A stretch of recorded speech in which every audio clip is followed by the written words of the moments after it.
স্টেজে বয়ান করা অনেক সহজ, কিন্তু সেই বয়ানের উপরে আমল করা খুব কঠিন আছে। এই জন্য বলি, বক্তার চাইতে শ্রোতারা তারা বেশি আল্লাহ প্রিয় হয়, আল্লাহ ভীরু হয়, আমলকারী হয়। বক্তা যা বলে যাচ্ছে, বক্তার কথা শুনে বক্তা আমল করে না, কিন্তু শ্রোতারা শুনে সে আল্লাহর জান্নাতে চলে যাচ্ছে। এই যন্ত্রটা মঙ্গল গ্রহে পাঠিয়ে দেওয়া হলো। মঙ্গল গ্রহে গিয়ে সেখানে ল্যান্ড করলো। কোরআনের সমস্ত 6666 আয়াত কোরআন, সমস্ত কোরআনটা কম্পিউটার মধ্যে প্রবেশ করে দিল।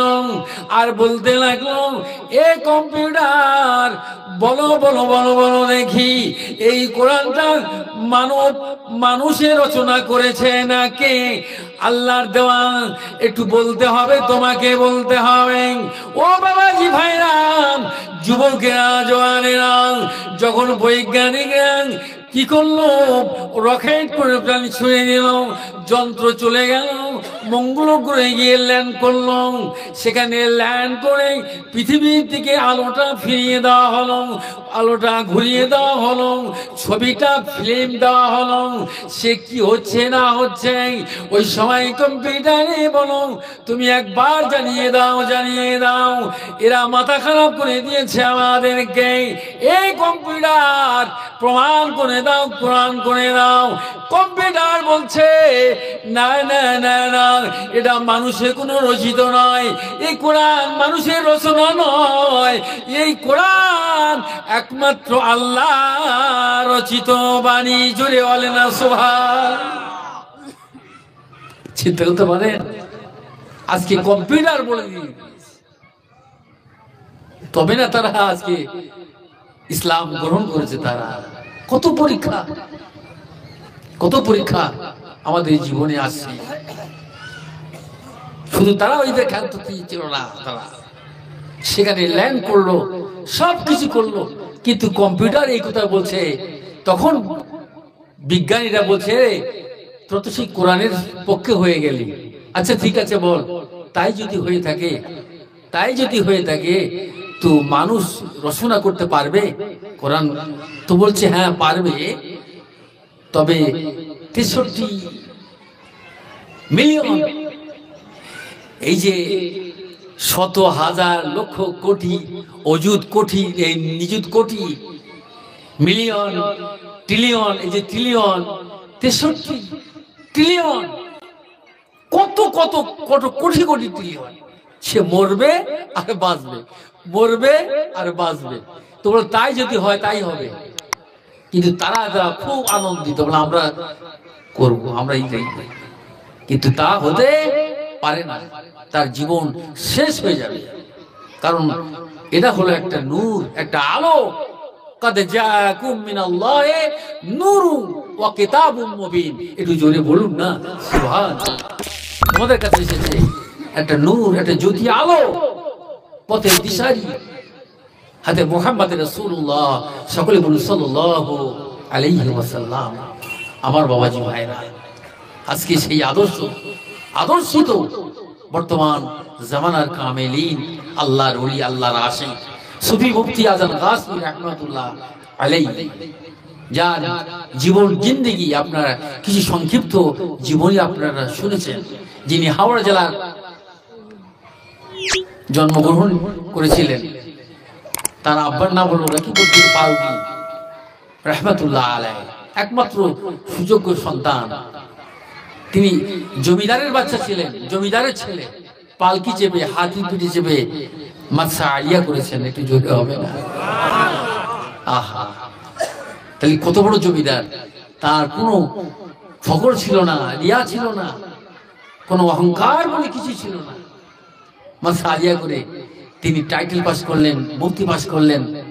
এমন কোন ডিপ্লোমা হাসিল করতে তার বাদ ছিল না, সব কিছু করল। কিন্তু তার মধ্যে যেন একটা কি যেন একটা অভাব হয়ে গেল। অভাব, কিসের অভাব?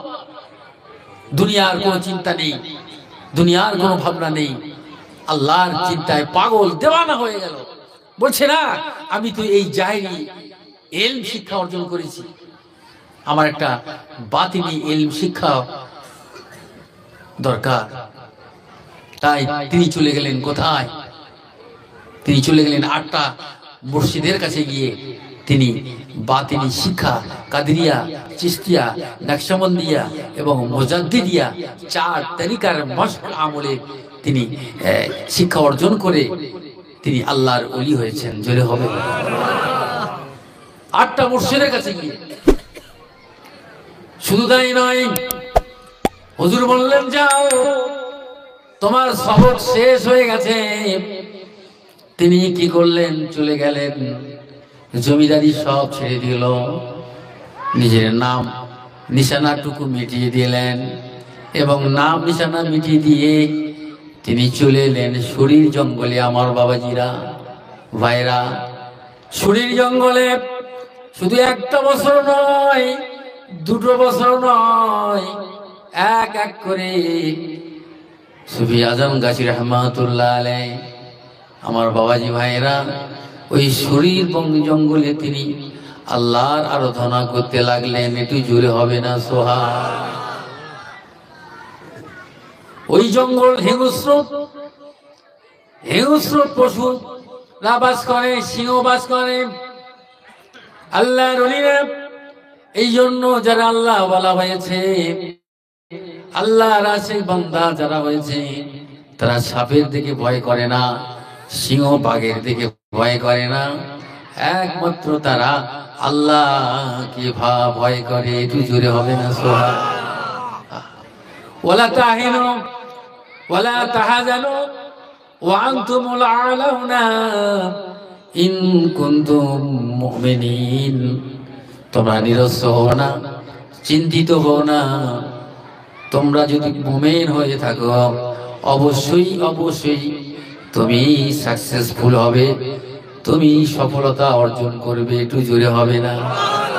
মুমিন হতে হবে, বিশ্বাস একমাত্র আল্লাহর প্রতি বিশ্বাস রাখতে হবে, অটল অচল হিমচলের মতো ফাস্তাকিম হতে হবে, আল্লাহর প্রতি দৃঢ় বিশ্বাস রাখতে হবে। তার কোনো চিন্তা নাই, কোনো ভাবনা থাকবে না। হিংস্র জন্তু জানোয়ারেরা হুজুরকে চতুর্দিকে বেষ্টন করে থাকে, অহংকার। আল্লাহর ওলিরা বলে, এই হিংস্র জন্তু জানোয়ারেরা আশরাফুল মাখলুকাত করে সৃষ্টি করেছেন, আল্লাহর আরাধনা করি। কেননা আল্লাহ আমাদেরকে পৃথিবী পাঠিয়ে দিয়েছে আল্লাহর ইবাদত করার জন্য, উপাসনা করার জন্য। এখানে আল্লাহর ইবাদত করি, আল্লাহর বন্দেগী করি। আমার ইবাদত বন্দেগীতে যেন কোনো ডিস্টার্ব না হয়ে যায়। হিংস্র জন্তু জানোয়ারেরা ইস্তেকবাল জানিয়ে গভীর জঙ্গলে চলে যায়। আল্লাহর ওলিদেরকে এই জন্য আল্লাহ ওয়ালা যারা হয়ে যায়, ঠিক তেমনি সেই আল্লাহ ওয়ালা তার যে হয়েছেন, আল্লাহর ওলি হয়েছেন, আল্লাহর বিধান, আল্লাহর হুকুম, 5 ওয়াক্ত নামাজ, এটা আল্লাহর হুকুম। তিনি নামাজ পড়ে আল্লাহর ওলি হয়েছেন। একটু জোরে বলুন না? এই পিছনে যারা আছে একটু জোরে বলেন না? এই নামাজ পড়বেন তো? এই হাত তোলে, নামাজ পড়বেন তো? বলুন ইনশাআল্লাহ তাআলা। আল্লাহ পাক আমাদের সকলকে নামাজ পড়ার তৌফিক দেন, নামাজ যেন কাজা না হয়ে যায়। এই মুর্শিদ সুফি মুফতি আজরা গাছী রহমাতুল্লাহ আলাইহি তিনি 5 ওয়াক্ত নামাজ কায়েম করেছেন, জীবনে তিনি কাজা করেন নাই। বলুন সুবহানাল্লাহ। এই 4টি জিনিস, 4টি সবক আমল করেছিলেন। এই 4টি জিনিস করলে তো হলো, আর কিছু দরকার নাই বাপ, সব কিছু দরকার নেই। এই 4টি জিনিস যদি থাকে তোমার জীবনে সফলতা আসবে, তুমি আল্লাহ ওয়ালা হবে, আল্লাহর খাস মাহবুব বান্দায় পরিণত হয়ে যাবে। 5 ওয়াক্ত নামাজ বিনা কাজায় করতে হবে, যেন কাজা না হয়ে যায়। না এই হয়ে গেছে সেই কাজা পড়ে নেব না, এত সহজ নয়। মোল্লা মৌলবি আমার মুর্শিদ বলেন, বাবা নামাজ যেন কাজা না হয়, যদি হোক ফরজ গোসল যদি হয়, শীতের রাত্রে হলেও তুমি গোসল করে নাও, নিয়ে ফজরের নামাজ সালাতে দাঁড়িয়ে যাও, দেখবেন তোমার মধ্যে একটা নূর পয়দা করে দিয়ে দিবে।